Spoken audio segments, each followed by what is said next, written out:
Guyana is one of the fastest growing nations in the world. The recent offshore discovery of around 9 billion barrels of oil means the country's economy is projected to double in the next few years. In the country's capital, Georgetown, the Demerara River is the flowing heart of all the traffic into the city.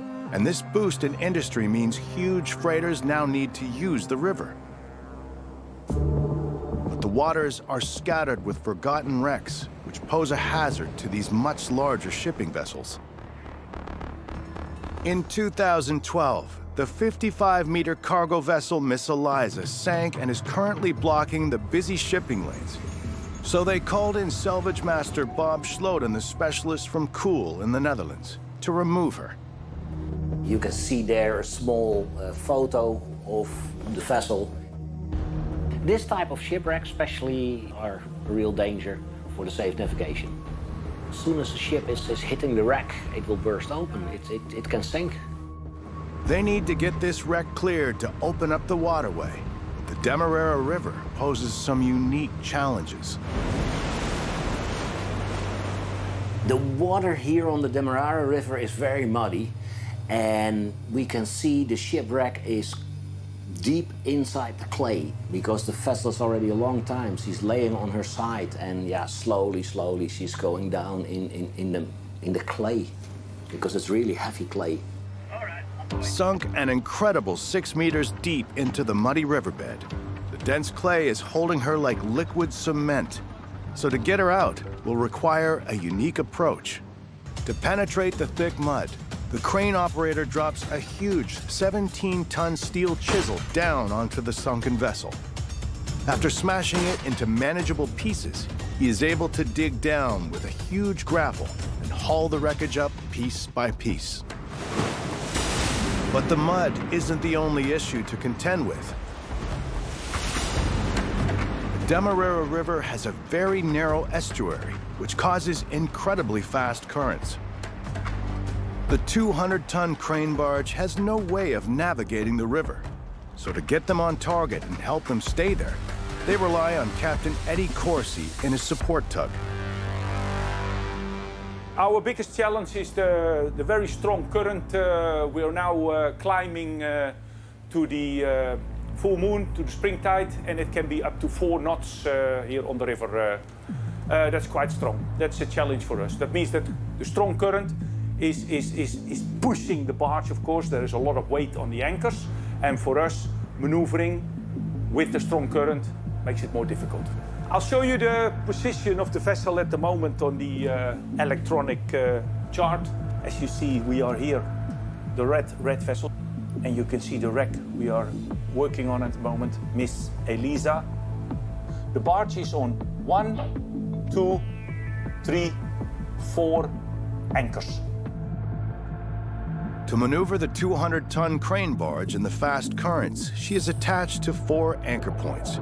By tightening or slacking each of these lines, the barge is able to move in all directions whilst remaining steady against the current. So far, they have brought up a mountain of smaller pieces.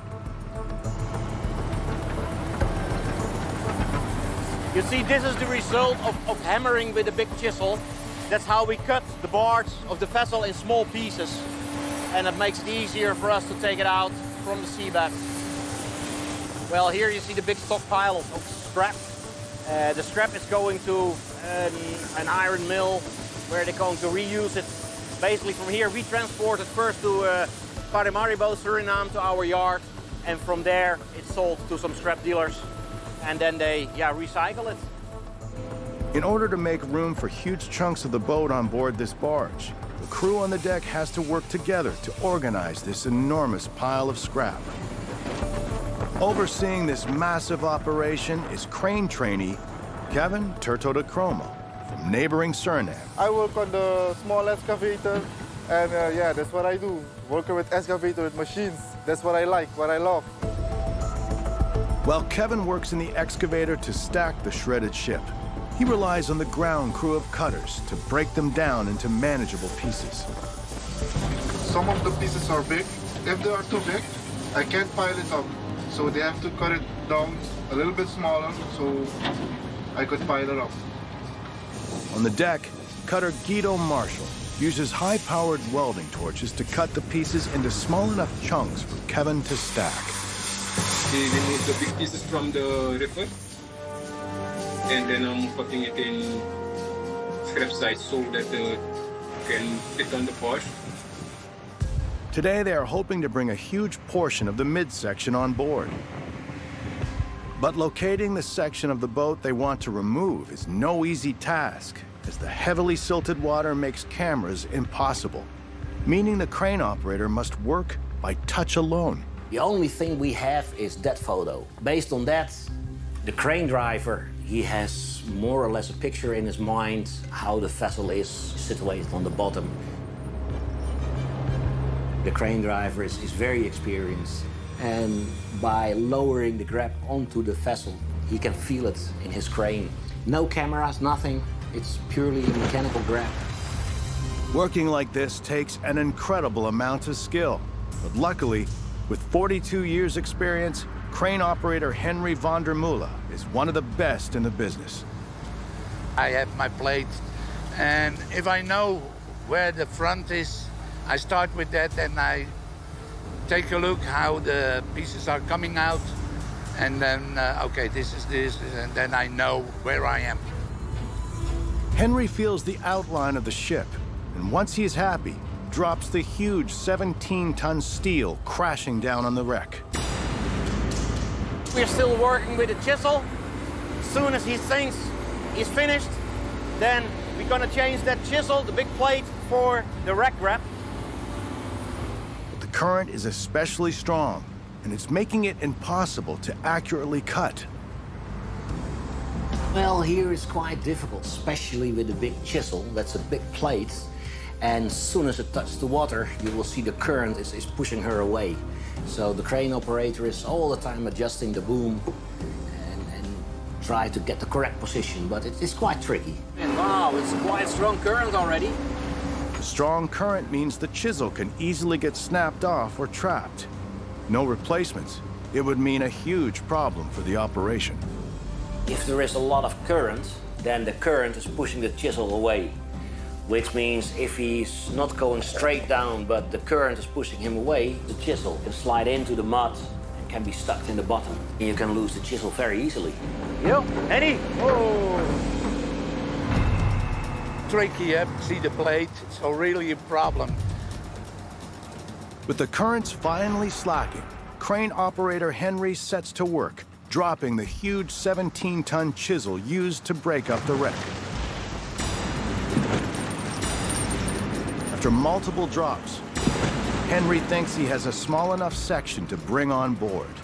I think he's through, so now he's in two and we can pick it up. So they switch over to the huge grapple claw. This is the big grapnel, hanging on the crane, lowering it on top of the shipwreck, and then he's picking it up, lifting it up, and dumps it here on deck. He begins by bringing up some of the smaller pieces which have broken off. Now it's breaking loose. Then digs his grapple into the huge section they have been targeting. But as it comes up, he might have bitten off more than he can chew. This is a very heavy piece. The section is around 50 tons, but caked in heavy mud and clay, its weight is doubled, causing the crane to strain under the weight. This is the biggest problem here. You have a lot of mud. When you have the clay that will stuck in the wreck, and then it is, then you have a problem to bring them on board. The huge section is too heavy to safely lift onto the barge, but if he drops it, the piece could break apart and wash away down the river. This is the biggest one up to now. Oh, it's all falling apart. This is where the fast currents can be used to their advantage. Henry decides to give it a bath, carefully dipping the huge chunk of ship into the fast-flowing river to help remove the heavy mud. I shake it off in the river, otherwise it is too heavy. You cannot get them here on the barge. And with the heavy clay washed off, he's able to gradually bring it on board. Oh, now it looks better. I think you can make it, this one. Bringing up this massive section intact takes them a huge step closer to clearing the waterway. It was around 50 tons, so it was a nice piece. Most of the time I want to have this. Then I can go home. In Guyana, on the Demerara River, salvage master Bob Schloot and his crew from the Netherlands have been working for a week clearing a sunken vessel that is blocking this important shipping lane. The wreck is nearly cleared, but recent storms are making the operation much more difficult and dangerous. Our biggest challenge here is the weather. Rain, heavy rain, it makes it dangerous. The last couple of weeks, every day we have some rain, and with the mud on the deck, it's slippery, so you must be careful. And yeah, but we continue working. With everything now covered in a thick layer of mud, Kevin and the team of cutters have to work fast to keep the deck clear in these dangerous conditions. Okay guys, right now I'm going to do some cleaning up with all the small scrap. Piling it up, the small pieces, and clean up the deck. It's a rainy weather.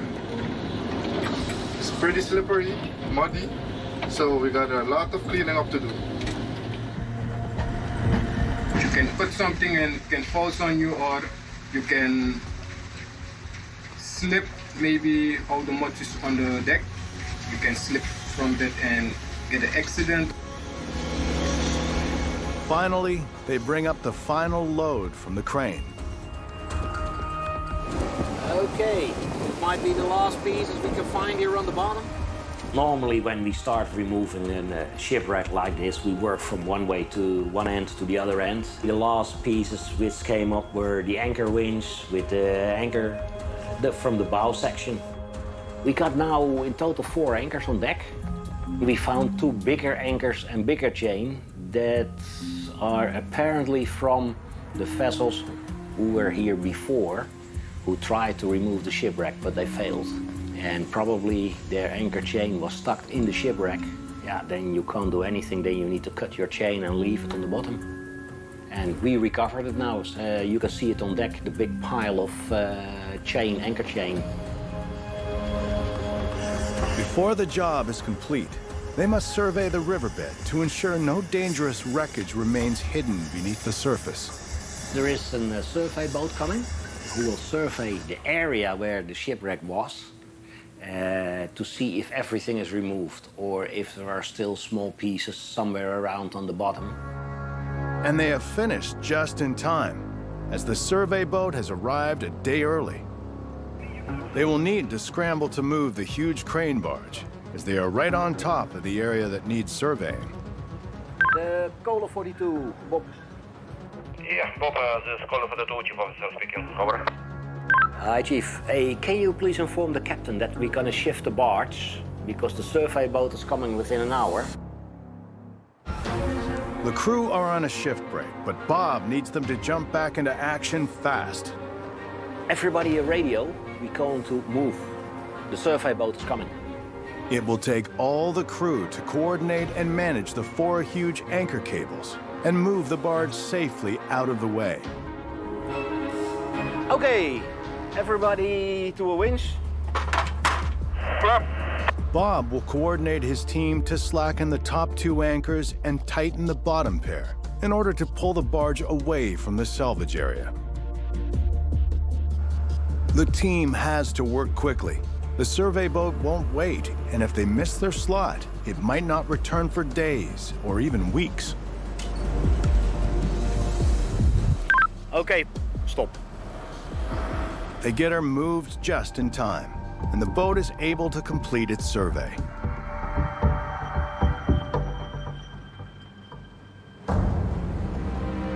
The results are in.